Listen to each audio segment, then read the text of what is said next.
Hey man, welcome back. Welcome back to the road trip. Kingdom Builders Road Trippers. That's right, Akeem and Akatim. Brothers and sisters, mothers and fathers, aunties and uncles, grandmas and grandpas, everybody in the house. Shalom, shalom. Peace and blessings to you and yours. Peace and blessings to your homes, your dwelling places, your children, of course, your loved ones, your friends, and those little pets, man. Those little fur babies, fur Nahggas. We love them all. All right. All praises to the Most High. Who? All praises to the Most High. In case you didn't hear me in the back, Yahweh. Right? Bahashem Yahweh Shai. Glory to Yahweh Shai. Right? The king. Our big brother. The high priest. Melchizedek. The first fruit. The best example. Right? Bahashem. The Ruach HaKodesh. Right? Ruach HaKodesh. Honors to the Ruach, man. Wisdom, the dove that leads and guides and directs through the will of the Most High Yahweh. That's correct. And all these feelings that you get and all these emotions that you feel that are positive, full of love for the nation, right? You're starting to feel something change within you. Every day you're more interested to spend more time in Kodesh manners. Maybe listening to different kind of music than you used to enjoy. Maybe watching different things that you used to enjoy watching. Because you understand that everything carries a frequency and an energy. It's all about vibrations, baby. Right? Good vibes, bad vibes, right? You hear that all the time. But what are they talking about? Good vibes and bad vibes. Good vibrations, bad vibrations. Everything operates at a frequency. Everything vibrates at a very specific frequency. Even us. We vibrate at very different frequencies from each other. They might be similar. Oh, man, I vibe with that person. Oh, what do you think they mean? They don't even know. They're saying I get along with them, but why do you think that is? Right? If you have a resonant sound or a vibration, a resonant vibration that's going through the atmosphere, and you have a certain tone that's being played, and a bell that is tuned to that tone is even a mile away from the tone, the bell will start ringing because it's in line with that frequency, right? Or if you were looking at it in an electrical term, now we're talking about hertz, right? We're talking about a certain amount of cycles through a sine wave that happened per second, right? And there's different kinds of vibrations. There's different sine waves. There's different hertz. Everybody's got a different one. But some of ours are so similar that we just click, right? And that's the mishpachah. That's the family, friends, and the friends of the family, right? The cleavers.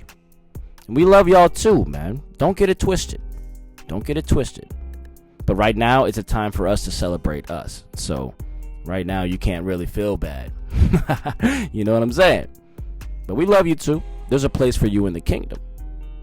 And we can discuss that. Or I can send you to a righteous channel that will discuss that place for you. All right? But right now, the brothers and the sisters, the Akeem and the Akatim, we're celebrating a victory that we know has already been won. And so, if you truly love us, celebrate with us. All right. So what are we doing? All pleasantries out of the way. We're back in the works of Flavius Josephus, the Antiquities of the Yahudim, or the air quotes Jewish antiquities. We're not Jewish. No. We are the Yahudim. We are Yasharallah. But Jewish because the Jews were the Yahudim. And there's only a few Jews. Well, there's a lot of Jews, but of the tribes, the Jews were the southern nations. Let's get that out the way. All right. So this is all talking about Jewish antiquities being the antiquities of the Yahudim.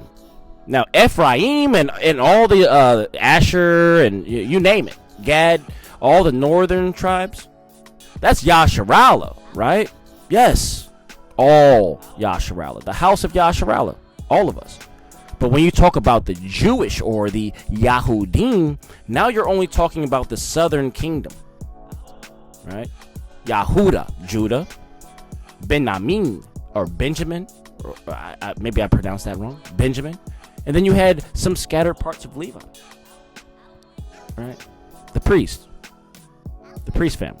So anyway, we're back here in the Antiquities of the Yahudim, and we're reading chapter 2. How after the death of Joshua, their commander, the Israelites transgressed the laws of their country and experienced great afflictions. And when there was a rebellion arisen, the tribe of Benjamin was destroyed, except only 600 men. And you remember that from the KJV. So we're going to not waste any more time. If you have these scrolls available to you, please follow along with your Ak. Read with your Ak, man. I love when you guys participate and read and all that good stuff. As many eyes as we can put on these scrolls, the better for the kingdom. That's right. That's right. So bring something out. And we're going to read chapter 2 starting at section 1. I love you. All right, let's begin.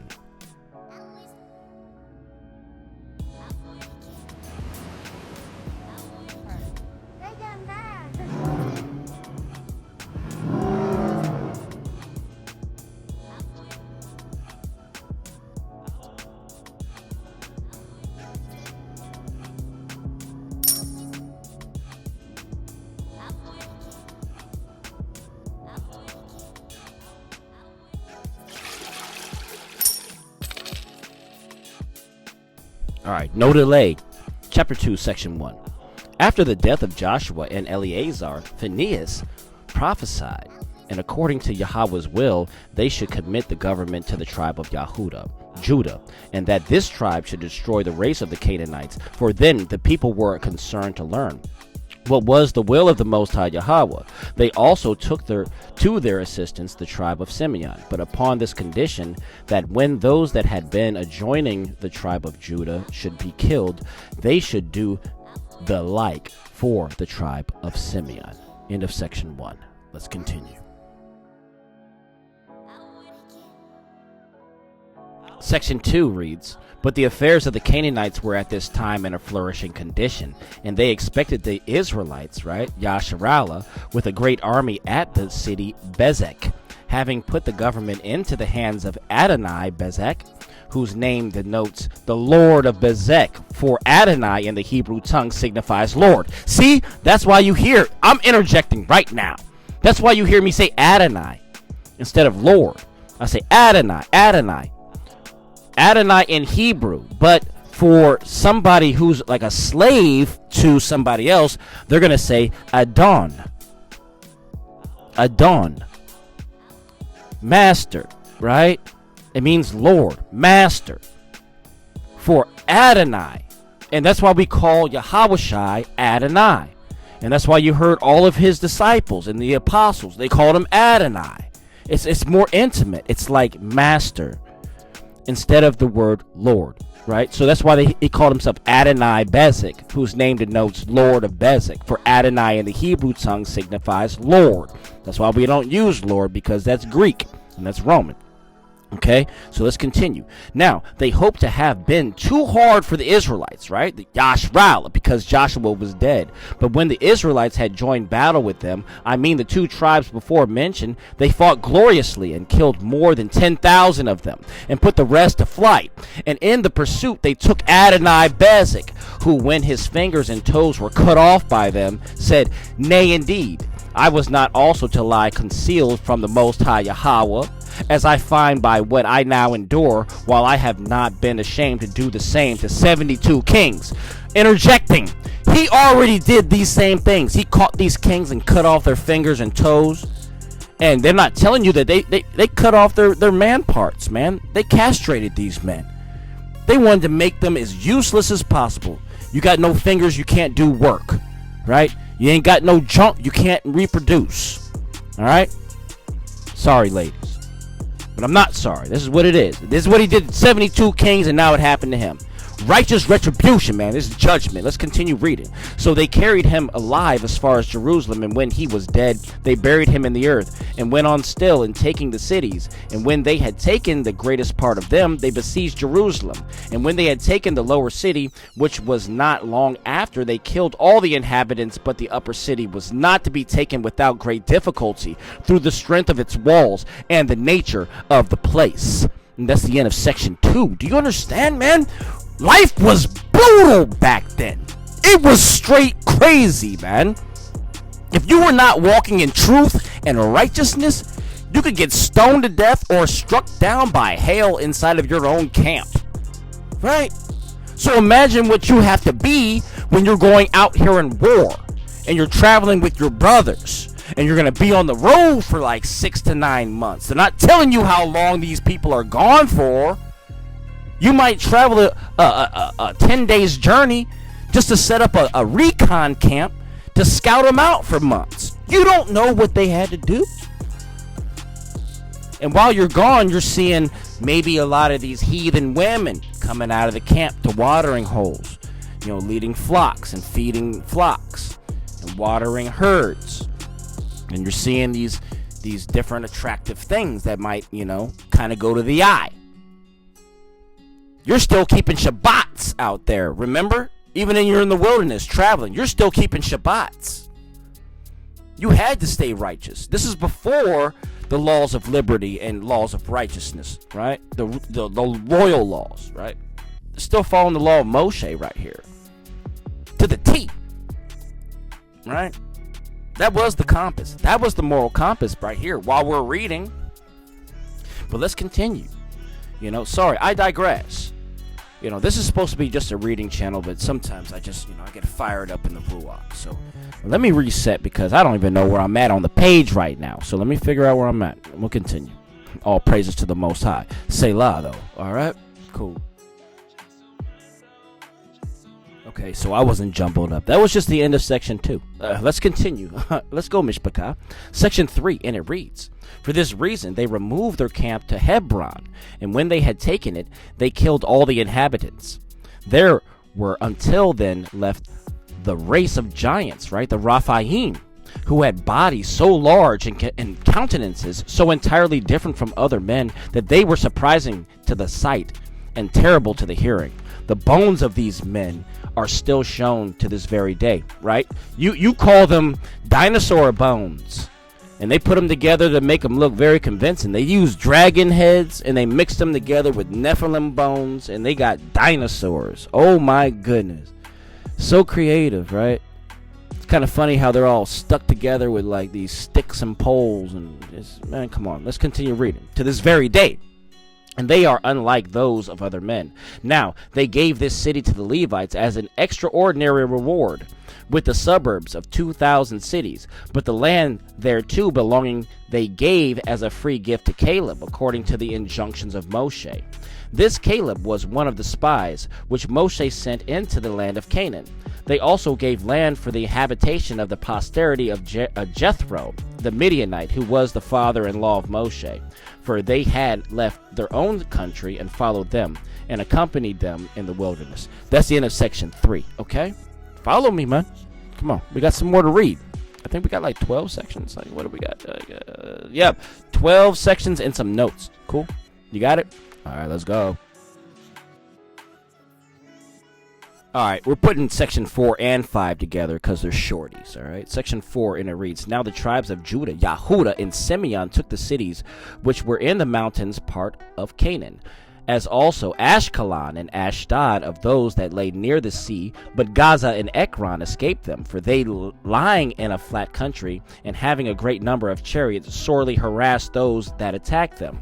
So these tribes, when they were grown very rich by the war, retired to their own cities and laid aside their weapons of war." That's the end of section 4. 5, and it reads, "But the Benjaminites, to whom belonged Jerusalem, permitted its inhabitants to pay tribute. So they all left off, and one to kill, and the other to expose themselves to danger, and had time to cultivate the ground. The rest of the tribes imitated that of Benjamin, and did the same, and contenting themselves with the tributes that they were paid them, permitted the Canaanites to live in peace." That's the end of section 5. You know what? Let's go ahead and pair up 6 too. All right, let's do that. 6, and it reads, "However, the tribe of Ephraim, when they besieged Bethel, made no advance, nor performed anything worthy of the time they spent and of the pains they took about the siege. Yet did they persist in it, still sitting down before the city, though they endured great trouble thereby. But after some time, they caught one of the citizens that came to them to get provisions, and they gave him some assurances that if he would deliver up the city to them, they would preserve him and his family. So he was persuaded that upon those terms, he would put the city into their hands. Accordingly, he that thus betrayed the city was preserved with his family, and the Israelites, Yasharallah, killed all the inhabitants and retained the city for themselves. And that's the end of 4, 5, and 6. Hallelujah, Selah. Let's get ready to read 7. Let's continue, man. All praises. Dipping in, man. Oh, man, gotta wash my hands. Gotta stay clean in this word, man. You gotta stay clean in this walk, right? You gotta stay clean mentally, spiritually, right? And emotionally in this walk. You can't have all these emotions out here, man. You gotta be able to separate righteously and rightly, right? Rightly divide the word. Also, maybe rightly divide yourself. Rightly divide yourself by the renewing of your mind and your ruach and your heart. You got to learn who to love, and you got to learn how to disconnect from things that are not conducive to our lifestyle. Yes, I said our lifestyle. I'm talking to Hebrew Israelites. I'm talking to the children of Abraham, Isaac, and Yaakov. You understand? Rightly divide. Rightly divide your life. Rightly divide your conversations. Rightly divide your understanding. Rightly divide the word of the Most High Yahweh, Bahashem Yahweh Shai, who is the word. Who's the word? Who is the word that was with Yahweh? Before the foundations of the earth were set, before the measures of the deep were measured and calculated, who was the word? Rightly divide yourself as you rightly divide this understanding. Walk in truth and righteousness. Walk in the light. Walk in your heritage. Don't just be, Yasharallah by nature. I mean, you know what I meant. Don't just be Yasharallah by ethnicity, right? By blood. But be Yasharallah by nature. That's what I meant. And there's a difference between your blood and your nature. I heard my brother, Yahweh Ram, shout out to you on your second drop on that lesson plan today. I had to use that. I had to use that plug, bro. Hope you're not upset about it. I had to use that plug. Right? There's some of us who are Yasharallah by blood, and there's some of us who are Yasharallah by nature, and those are both. Right? Make sure that you are Yasharallah by nature in the way that you think, believe, act, move, help each other, grow, imagine, beseech, and pray, right? Hope. Imagine. Have an imagination. All you're doing is building the kingdom. Let's continue on to section 7. I'm done. All right. Section 7, and it reads, after this, the Israelites, right, Yasharallah, grew effeminate as to fighting any more against their enemies, but applied themselves to the cultivation of the land, which produced great plenty of riches. They neglected the regular disposition of their settlement and indulged themselves in luxury and pleasures, nor were they any longer careful to hear the laws that belonged to their political government, whereupon the Most High Yahweh was provoked to anger, and put them in mind, first, how against to his directions they had spared the Canaanites. Remember, he said to kill them all. They had spared the Canaanites, and after that, how those Canaanites, as opportunity served, used them very barbarously. But the Israelites, Yasharallah, though they were in heaviness at this admonitions from Yahweh, sorry, I almost did it again, admonitions from Yahweh, yet were they still very unwilling to go to war. And since they got large tributes from the Canaanites and were indisposed for taking pains by their luxury, they suffered their aristocracy to be corrupted also, and did not ordain themselves a senate, nor any other such magistrates as their laws had formerly required, but they were very much given to cultivating their fields in order to get wealth, which great inaction of theirs brought a terrible rebellion upon them, and they proceeded so far as to fight one another from the following occasion. That's the end of section 7. Now, you see, when Abba Yahweh, Bahashem Yahweh Shai, said, no, you got to go to war, because until these lands are captured, you are not done. They got comfortable. They got riches from war, right? They got some land. They got some cattle. They got flocks, right? We're talking about mad riches. Tons of riches, right? Flocks that, like, as far as you can see through the field, right? So they feel good. Like, we're like, we don't want to risk our lives because we don't want to go to war and lose all this. But their job was not done yet. They were being disobedient. So let's read some more. That's the end of section 7. Let's see what 8 says, all right? All praises to the Most High. Selah. Selah. Yeah. All right. Section 8. Let's get some. What does it say? It reads, there was a Levite, a man of a vulgar family that belonged to the tribe of Ephraim and dwelt therein. This man married a wife from Bethlehem, which is a place belonging to the tribe of Judah, Yahudah. Now he was very fond of his wife and overcome with her beauty. But he was unhappy in this, that he did not meet with the like return of affection from her. For she was averse from him, which did more inflame his passion for her, so that he quarreled one with another person perpetually. And at last the woman was so disgusted at the quarrels that she left her husband and went to the parents in the 4th month.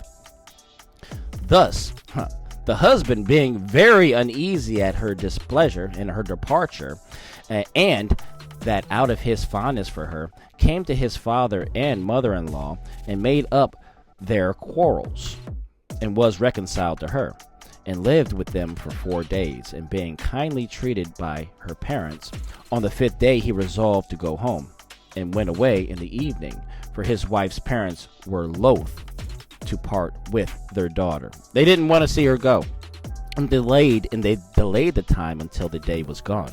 Now they had one servant that followed them, and an ass on which the woman rode. And when they were near Jerusalem, having gone already 30 furlongs, the servant advised them to take up the lodging somewhere, lest some misfortune should befall them if they traveled in the night, especially since they were not far off from enemies. There was enemies that kind of camped around there. Okay, let's continue. That situation often giving reason for suspicion of dangers from even such as our friends. But the husband was not pleased with this. He was not pleased with this advice, nor was he willing to take up his lodging among strangers, for the city belonged to the Canaanites, but desired rather to go 20 furlongs further, and so to take their lodgings in some Israelite city, right? A homeland, like one of our cities. Accordingly, he obtained his purpose, and came to Gibeah, a city of the tribe of Benjamin, when it was just dark. And while no one that lived in the marketplace invited him to lodge with him, there came an old man out of the field, one that was indeed of the tribe of Ephraim, but resided in Gibeah, and met him, and asked him who he was, and for what reason he came there so late, and why he was looking out for provisions for supper when it was dark. To which he replied that he was a Levite, and was bringing his wife from her parents, and was going home. But he told him his habitation was in the tribe of Ephraim. So the old man, as well because of the family, as because they lived in the same tribe, and also because they had thus incidentally met each other, took him in to lodge with him. Now certain young men of the inhabitants of Gibeon, having seen the woman in the marketplace and admiring her beauty, when they understood that she lodged with the old man, came to the doors, and scorning the weakness and fewness of the old man's family, and when the old man desired them to go away and not to offer any violence or abuse there, they desired him to yield them up, the strange woman, and then he should have no harm done to him. Right? So they threatened him. Right? Either you give us this woman, or we're going to come in here and we're going to harm you and your family. All right, let's continue. And when the old man alleged that the Levite was of his family, and they would be guilty of horrid wickedness if they suffered themselves to be overcome by their pleasures, and so offend against their laws, they despised his righteous admonition and laughed him to scorn. They also threatened to kill him if he became an obstacle to their inclinations. Whereupon, when he found himself in great distress, and yet was not willing to overlook his guest and see them abused, he produced his own daughter to them, and told them that it was a smaller breach of the law to satisfy their lust upon her than to abuse his guest, supposing that he himself should by this means prevent the injury to be done to those guests. When they no way abated of their earnestness for the strange women, but they call them strange women, but listen, this is the book of Josephus, all right? But insisted absolutely on their desires to have her, he entreated them not to perpetuate any such act of injustice.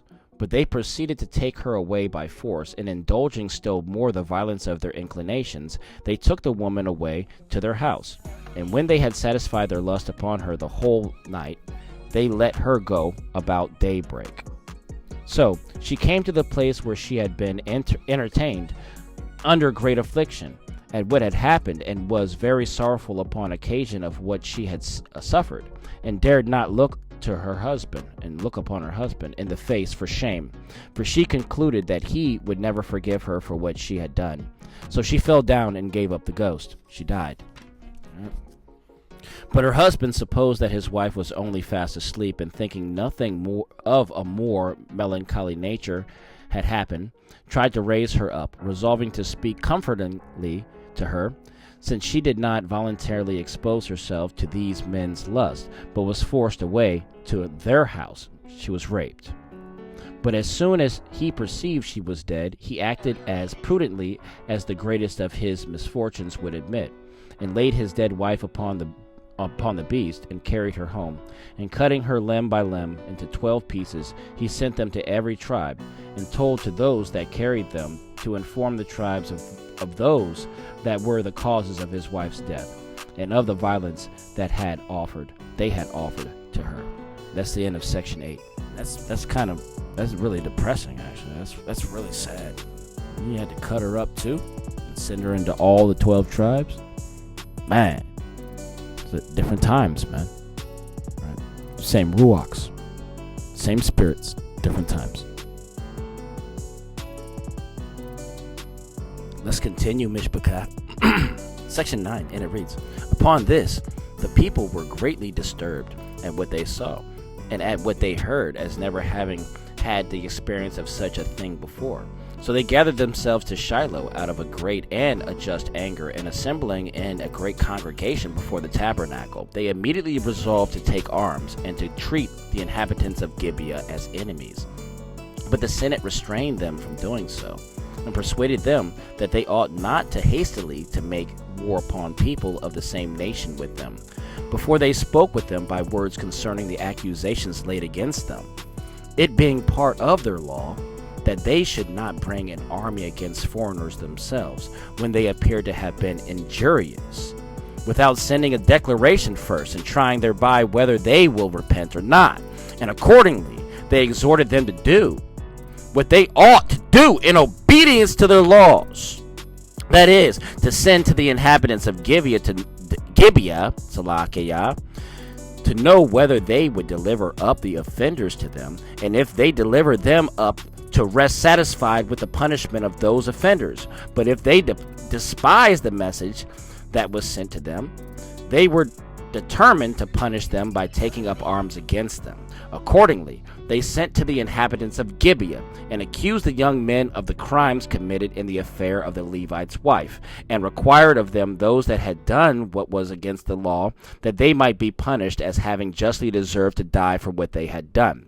But the inhabitants of Gibeah would not deliver up the young men, and thought it too reproachful to them, out of fear of war, to submit to another man's demands upon them, vaunting themselves to be no way inferior to any in war, neither in their number nor in courage. The rest of their tribe were also making great preparations for war, for they were so insolently mad as also to resolve to repel force by force. And that's the end of section 9, man. Oh, man, sounds like brothers are strapping up, right?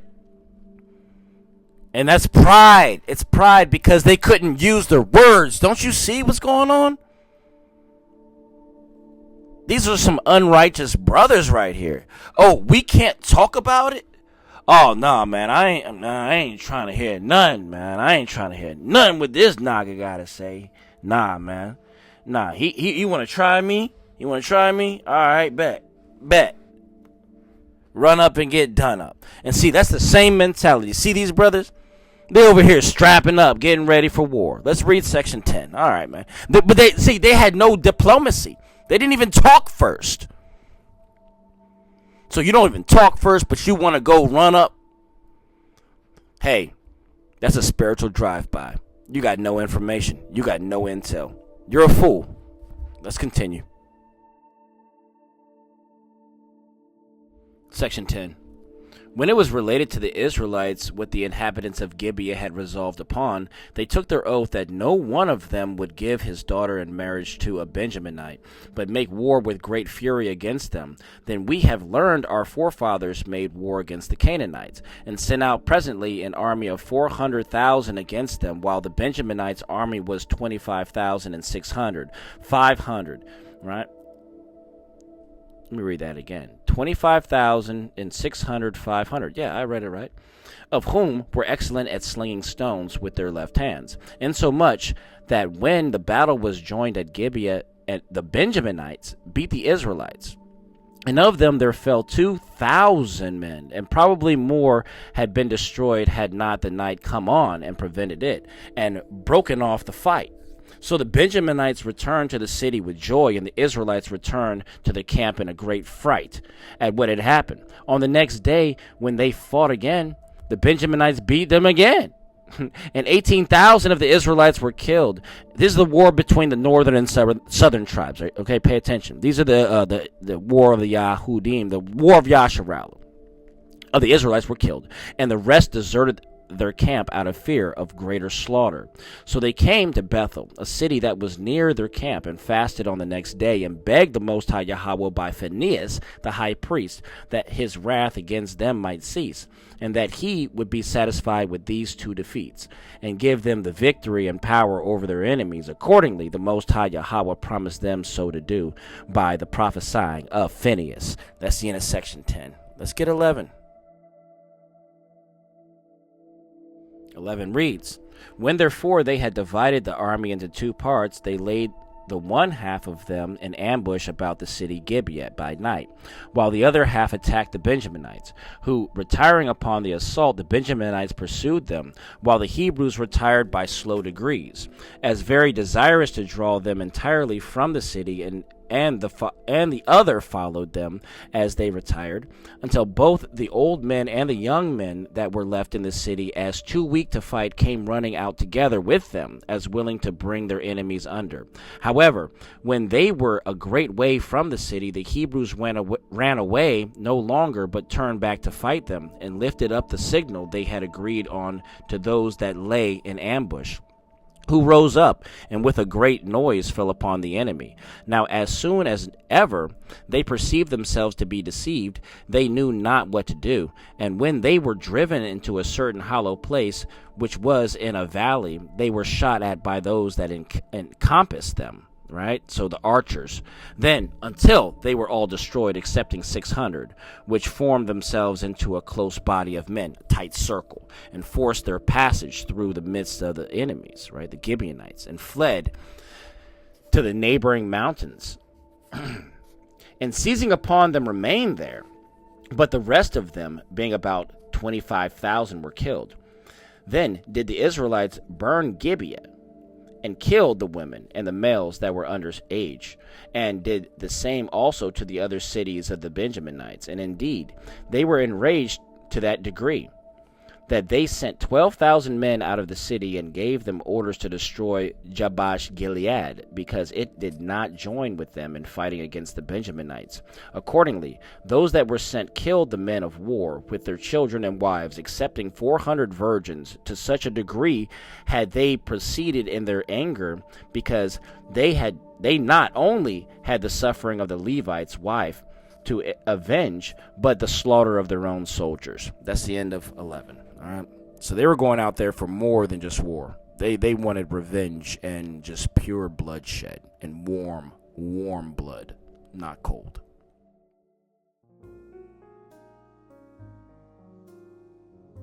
Section 12. Last section before we read the notes, okay? And it reads, all right.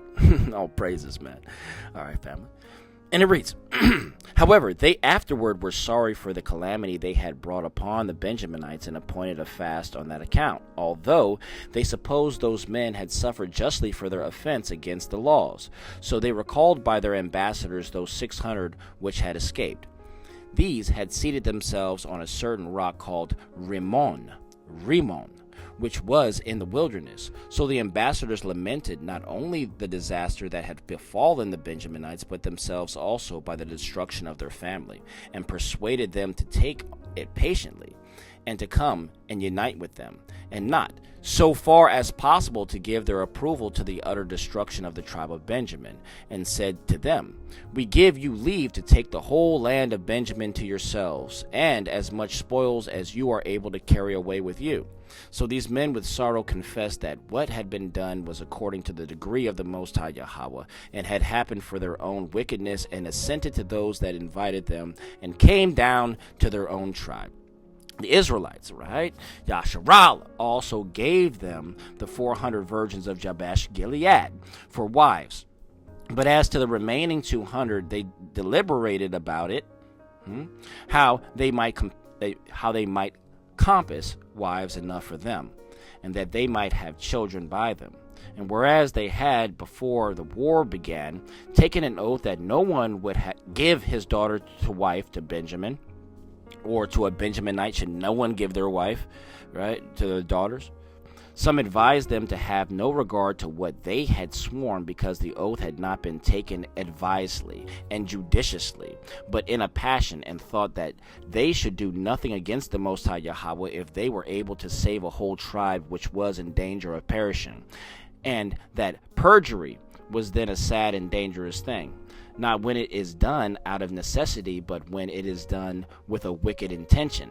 But when the Senate were frightened at the very name of perjury, a certain person told them that he could show them a way whereby they might procure the Benjaminite wives enough and yet keep their oath.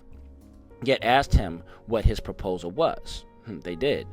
He said that 3 times in a year, when we meet in Shiloh, our wives and our daughters accompany us. Let then the Benjaminites be allowed to steal away and marry such women as they can catch, while we will neither incite them nor forbid them. And when their parents take it ill and desire us to inflict punishment upon them, we will tell them that they were themselves the cause of what had happened by neglecting to guard their daughters, and that they ought not to be over angry at the Benjaminites, since that anger was permitted to rise too high already. Interjecting. See, that was a clever way of saying that, hey, we're going to give our daughters up to them so they can go ahead and get their ranks back up. This is still one of our brothers, man. This is one of our tribes. We gotta replenish the nation. They need to be fruitful and multiply. That's a commandment. Let's continue.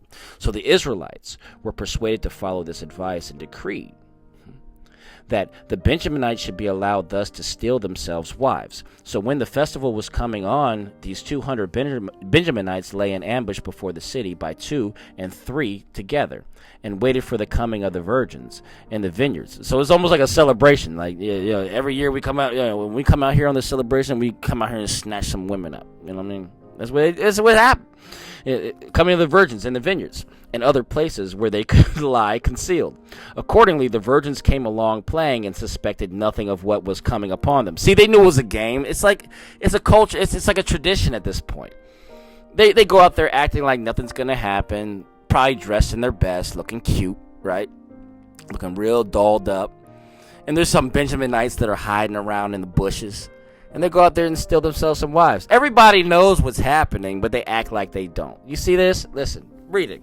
Accordingly, the virgins came along playing and suspected nothing of what was coming upon them and walked after the unguarded manner. So those that laid scattered in the roads rose up and caught hold of them by the means of these Benjaminites, got them wives, and fell to agriculture and took good care to recover their former happy state. And thus was the tribe of the Benjaminites. It's like a culture game. Like every year, like it's like a holiday. You come up and you snatch some women, and they know they're gonna get snatched. They just want to get snatched by the best of men, so they're coming looking their best. You see what I'm saying? So, in the chief of men, they're probably gonna snatch first, right? So you got to pay attention to the culture and what's going on here. You got to read between the lines. And thus was the tribe of the Benjaminites, after they had been in danger of entirely perishing, saved in the manner before mentioned by the wisdom of the Israelites, and according to it presently flourished, and soon increased to be a multitude, and came to enjoy all the decrees of happiness. And such was the conclusion of this war. You see, and that's the end of the whole chapter, by the way. It's chapter 2 in section 12. But you see how the Most High turned that replenishing of the Benjaminite nation into like a whole festival type thing. It became like a tradition. These women knew they were going out in that field to get snatched up by a Benjaminite. They talked about it for weeks before the festival even happened, right? They knew, they were hip to it. They said they were playing, pretending like they didn't know the better. So they're out there frolicking and, picking strawberries or whatever. And some Benjaminite comes up, grabs them by the wrist. They don't resist, and he doesn't force them. They know that everybody knows the deal. So you know what I mean? That's kind of cool. But let's go ahead and read these notes. That's the end of chapter 2. And let's continue on. I never knew how deep that went until I read this just now. That kind of opened up my eyes a little bit. Wow, I didn't know that they had like a thing like that. That was cool. All right, man. Cool. Okay, reading these notes on chapter 2. Point number 1. By prophesying, when spoken of a high priest, Josephus both here and frequently elsewhere means no more than consulting the Most High Yahweh by Urim. Remember the Urim and the Thummim? The Urim and the Thummins? Those are the seeing stones, right? They call it Palantir, right, in the Lord of the Rings. But there's the Urim and the Thummim, right? So let's continue. Consulting Yahweh by Urim, which the reader is still to bear in mind upon all occasions. And if John, who is contemporary with Josephus, and of the same country, made use of the style when he says that Caiaphas, being high priest that year, prophesied that Yahushua should die for that nation, and not for that nation only, but that also he should gather together in one the children of the Most High Yahweh, talking about the Yasharallah, only Yasharallah, nothing outside of that were scattered abroad, right? That were scattered abroad. See chapters 11, 51 through 52. He may possibly mean that this was revealed to the high priest by an extraordinary voice from between the cherubim when he had on his breastplate, or Urim and Thummim. On before. He had the stones, the Urim and the Thummim, right before. Or in the most Kodesh place of the temple, which was no other than the oracle of Urim and Thummim, of which above in the notes on Antiquities 3, 8, and 9. That's the end of point number 1, man. See, there was some seeing stones, but if you use those in unrighteous ways, and that's for the high priest and the priestly family, those are tools to be used, They weren't supposed to be used for bad things. How do you think maps were made? How do you think somebody got way up there to see the texture of the lands? Maybe they used an Urim to be able to see outside? Maybe. Think about it. Cartographers? You're telling me that someone made a detailed part of the inner parts of a country that got no boats. If you're not taking an airship, how are you going to get that details about how long those mountains are from what state to state? Maybe you used a Urim? Come on, man. Let's open our eyes up a little bit, man. Eyes to see, ears to hear. Let's get the next point. Point number 2. This great number of 72 reguli, or small kings, over whom Adonai-Bezek had tyrannized, and for which he was punished according to the lex talionis, as well as the 31 kings of Canaan, subdued by Joshua and named in one chapter, reference Joshua 12, and 32 kings or royal reinforcements to Ben-Hadad, king of Syria, reference 1 Kings 20:1, also Antiquities 8:14-1. Intimate to us what was the ancient form of the government among several nations before the monarchies began, that every city or large town with its neighboring villages was a distinct government by itself, which is the more remarkable because this was certainly the form of ecclesiastical government that was settled by the apostles and preserved throughout the Christian church in the first ages of Christianity. Mr. Addison is of opinion that it would certainly be for the good of mankind to have all the mighty empires and monarchies of the world cantoned out into petty states and principalities, which, like so many large families, might lie under the observation of their proper governors, so that the care of the prince might extend itself to every individual person under his protection. Though his despairs of such a scheme being brought about, and thinks that if it were, it would quickly be destroyed. Remarks on Italy, pages 151. Nor is it unfit to be observed here that the Armenian records, though they give us the history of 39 of the most ancient heroes or governors after the flood, before the days of Sardanapalus, had no proper king until the 14th. Parias, see Moshe Korenesis, pages 55. Salake, yeah. And that Almighty El Shaddai Yahweh, right, the Most High, does not approve of such absolute and tyrannical monarchies. Anyone may learn that reads Deuteronomy chapter 17, verses 14 through 20, and 1 Samuel 8, 1 through 22. Although if such kings are set up who own the Most High Yahweh for their supreme king, and aim to govern according to his laws, he has admitted of them and protected them and their subjects in all generations. That's the end of point number 2. You see that though? They're saying, man, these large families, they wanted to spread everything out and have everybody separated. That way they can have all these different governments, these different doctrines, all this stuff. They could have 83.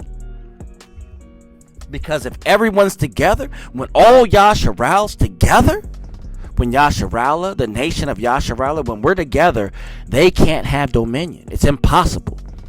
There's too much Ruach in one place. Gotta spread them out. You gotta dilute the nation. Point number 3 reads, Josephus' early date of this history before the beginning of the Judges, or when there was no king in Yasharal, Judges 19:1, is strongly confirmed by the large numbers of Benjaminites both in the days of Asa and Jehoshaphat. Reference 2 Chronicles 14:8 and 16:17, who yet were here reduced to 600 men, nor can those numbers be at all supposed genuine.